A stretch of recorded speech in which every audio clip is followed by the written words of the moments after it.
Welcome back to the Michigan Business Beat, brought to you on the Michigan Business Network. Chris Holman here, and we're continuing with Chris Laurent, who's president of Cinnaire Solutions, and of course Joan Nelson, who's the executive director of the Allen Neighborhood Center. And let's talk a little bit more about this, Chris. There are other partners involved in this project, which is a wonderful project, but a big one. So why don't you elaborate on that? Who else is involved in this? Yeah, well, we started our first venture in applying for low-income housing tax credits as the economic driver for this with MISHDA.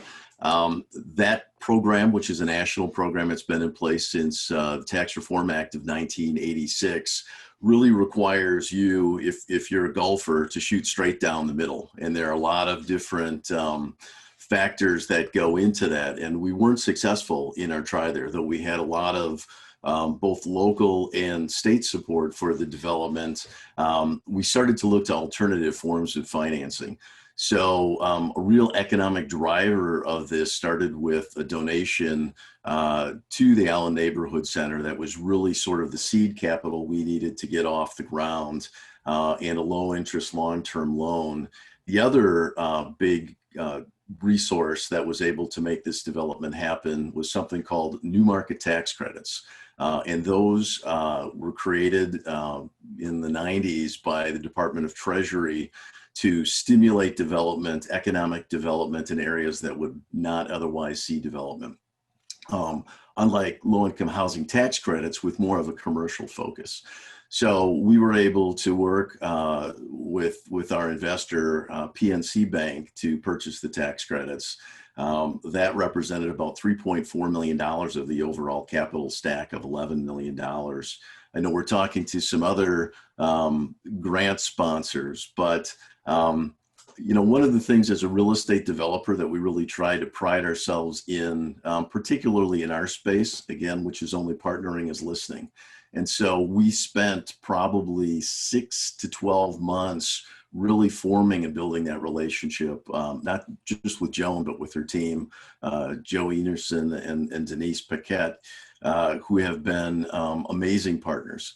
And so I think with that learning came a real understanding of their business. And maybe Joan can talk a bit to some of the other sponsors they got for more food specific. And I know we're talking about some energy assistance we received from a utility company locally. Right, we received grants from the Consumers Energy Foundation. Also, MEDC came in with a $1.5 million grant from their community revitalization program. The folks who allocated the new market tax credits were the Michigan Community Capital Group, and then there were multiple additional smaller funders, as well. It's been a collective effort here, and exciting. And now we have Wieland Corporation on site taking us through the construction process. Well, I got to tell you, a project like this takes a lot of partners, and you've done really well at getting those partners in line. And so let's bring in yet another partner. Brandie Evans is with the Lansing Board of Water and Light. She's the Executive Director of Strategic Planning. And so, Brandie, why don't you tell us a little bit about that and what you do in strategic planning? Yeah, sure, would love to. So I've been at the board for about 16 years, actually, and most of that career has actually been as an attorney. But over the past almost 2 years now, I took on a new role. It's kind of a lateral move for myself. And I'm responsible for the corporate planning and strategic projects for the organization, which includes our renewable energy portfolio, how we're meeting our energy needs for our customers, as well as how we can move forward to be the utility of the future. Excellent stuff. Well, and actually you guys have worked at that very hard, alternative energies and everything else. Tell me about where you fit into this project. Yeah, so this was actually a very exciting opportunity that came about through our stakeholder engagement with our integrated resource planning process.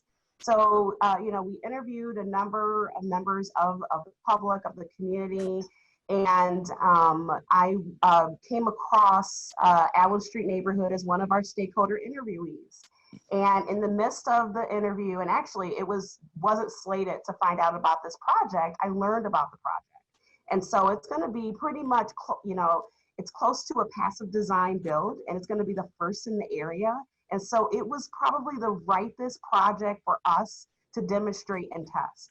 And so when we were learning about the passive design elements of what they were planning and what they were striving for, from our component, if we're trying to design and test technology, it's an opportunity for us to shrink the energy load and then see what we can feed with renewables. So it was something that kind of just happened in the midst of talks, and we just kind of jumped right on it. Well, excellent stuff. It really is. Anything to add from anyone about this project? Because it's been a great one and highly anticipated. Really exciting about the partnership with the board is that we'll be creating the region's first microgrid on this block. With lots of solar collecting modalities. We'll have solar dock picnic tables and solar carports and panels and interactive displays so that people can learn more about renewable ready and energy efficient technologies as they are emerging. So it's very exciting. Well, the whole thing is very exciting. We want to thank all of you for joining us. Brandie Ekren, thanks for jumping in. Executive Director of the Strategic Planning for the Board of Water and Light. And of course, Joan Nelson, always good to see you. Allen Neighborhood Center here in Lansing. And Chris, good to have you on as well. Chris Laurent, who is the CEO of Cinnaire Solutions, and by gosh, this looks like it's going to be one of them. Thank you all for joining us. Good luck with the program, and we will keep track of this project. I'm Chris Holman, and we'll be right back on the Michigan Business Beat on the Michigan Business Beat.